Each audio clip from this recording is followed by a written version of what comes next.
Esta aula do Dinâmica Explica é um oferecimento da Equifla Móveis Corporativos. Seja bem-vindo ao primeiro vídeo da série de vídeos sobre história de Goiás. No último vídeo nós tivemos uma introdução sobre os símbolos do território goiano, no período republicano, a bandeira e o brasão de armas. Agora nós vamos começar a ver desde o período colonial como que Goiás começou a entrar na história do Brasil. A colonização portuguesa iniciou-se pelo litoral, então a interiorização só vem depois. Coisa que eu vou falar ao longo do vídeo. É importante que você entenda onde nós estamos dentro do tempo, dentro da questão do tempo. Por isso que eu vou deixar aqui embaixo um mapa, uma linha do tempo para você se localizar, tá? Para que você entenda que, na verdade, a ordem dos fatos é muito importante para que nós compreendamos todo o processo. Então, não se perca e depois da vinheta, acompanhe comigo a história de Goiás no período colonial.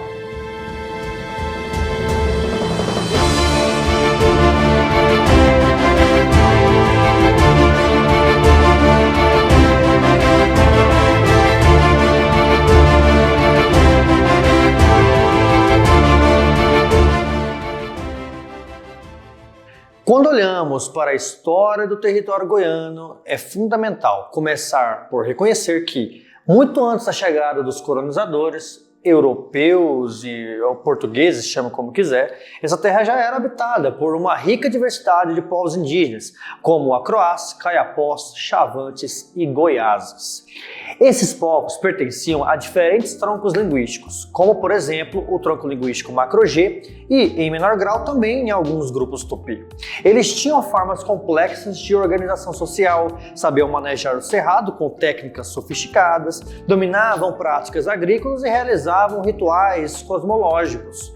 Mantinham redes de trocas entre si e com outros grupos. Essa presença histórica desmente por completo a velha ideia colonial de que o interior do Brasil era um vazio demográfico. Na verdade, a imagem do sertão como um espaço ermo ou algo vazio foi uma construção retórica da colonização para justificar a conquista e apagar a presença dos povos originários. Enquanto os portugueses ainda estavam restritos à faixa litorânea, definida pelo Tratado de Tordesilhas, o interior era dinamizado por esses povos nativos. Mas, com a União Ibérica, o tratado foi progressivamente flexibilizado e os bandeirantes paulistas começaram a avançar sobre as terras do centro-oeste. A entrada dos bandeirantes no atual território de Goiás, entre as décadas de 1680 e 1720, não foi um feito heróico, como tentou pintar a narrativa oficial. Na prática, os bandeirantes eram agentes do capital colonial,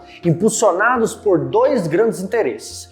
Um, a busca por ouro, nas bandeiras de prospecção, e no outro, a captura de indígenas para a escravização. Também perseguição de escravizados fugidos faziam parte das suas atividades.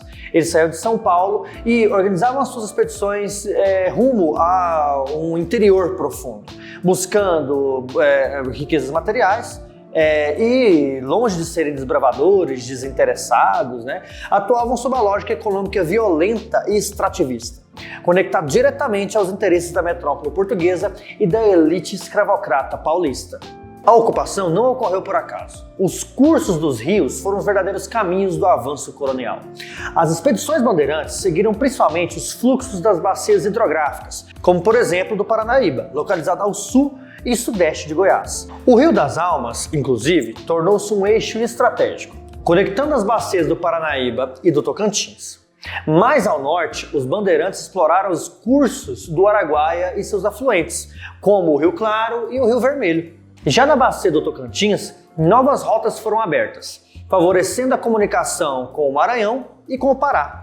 Esses rios, portanto, não era apenas um acidente geográfico, eram estruturas logísticas da colonização, caminhos para a mineração, para o controle do território, para a submissão de populações nativas e, claro, para expandir os interesses imperiais da época. Com o tempo, os caminhos se fixaram e deram origem a núcleos urbanos, como por exemplo os Arraiais de Santana, Meia Ponte e depois a fundação de Vila Boa, hoje conhecido como a cidade de Goiás, ou Goiás Velho para alguns. Esses arraiais funcionavam como postos de mineração, controle fiscal e atuação da igreja, consolidando a presença portuguesa na região. A figura de Bartolomeu Bueno da Silva, o chamado Anhanguera, tornou-se símbolo da conquista do interior goiano. Segundo a lenda, olha, é uma lenda, ele teria ameaçado os indígenas ateando fogo em aguardente, o chamado fogo na água, para intimidá-los.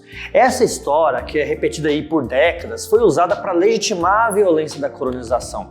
Mas historiadores como, por exemplo, Luiz Palacin e outras correntes já críticas, mostraram que esse gesto não foi bravura, e sim um ato simbólico da dominação colonial. A glorificação do bandeirantismo em Goiás é parte de um projeto ideológico que transforma um processo de exploração em uma narrativa de civilização e de progresso. É preciso que hoje nós rompamos com essa romantização que marcou a violência na formação do nosso território. Isso, vários concursos, provas de vestibular vão cobrar de você. É importante que, além de saber o conteúdo, você saiba também criticar ele. Ok? A descoberta de ouro a partir ali de 1725, ou seja, no início do século XVIII, mudou completamente a esquemática da organização econômica colonial. A partir daí, nós tivemos uma formulação de uma administração na região de Goiás, que em 1748 se tornou uma capitania separada de São Paulo. A partir daí, cobrança de impostos dentro do projeto de Marquês de Pombal, como por exemplo o Quinto do Ouro, se tornaram cada vez mais frequentes. Nomeação de governadores régios e, claro, as casas de fundição, que eram um sustentáculo importante da época. Muitos historiadores dizem que essa organização ela não visava atender às necessidades locais da região, mas, é claro, maximizar a arrecadação e a centralização do poder na figura de Pombal e dos governantes portugueses. No final do século XVIII, nós vamos observar o progressivo esgotamento das jazidas minerais. A partir daí, nós temos uma transição lenta para a agropecuária na economia goiana. A população começou a se espalhar pelo interior e os antigos núcleos mineradores começaram a perder força. Ao mesmo tempo que isso acontecia, o poder do rei deixou de ser centralizado e passou a ser negociado com as oligarquias locais. A política em Goiás, desde então, passou a se organizar por meio de clientelismos, alianças familiares, donos de terras que controlavam a política local. Desde esse período, esse modelo político de negociação entre o legal e o prático, passou a marcar profundamente a cultura política goiana. A formação do território goiano não foi um processo pacífico nem natural, como já foi citado anteriormente. Envolveu uma violência contra povos originários, apropriação das águas, da terra, escravidão indígena, mineração predatória e, posteriormente, a institucionalização do poder colonial por meio da criação da capitania. Entender esse processo exige ir além dos mitos fundadores e confrontar as contradições da história do estado de Goiás. Isso é importante para você que vai fazer a prova. Ok? Numa possível redação que você tenha que falar sobre o Estado ou faça uma referência ao Estado, você precisa ter essa perspectiva mais crítica, entendendo que a narrativa do nosso Estado é construída de maneira a priorizar algumas pessoas como protagonistas da ocupação do Centro-Oeste, o que não é necessariamente a única verdade, a única visão que tem sobre este evento. Se você acompanhou até aqui, você dominou então o conteúdo sobre o período colonial no estado de Goiás, no atual estado de Goiás, que na época era apenas uma capitania.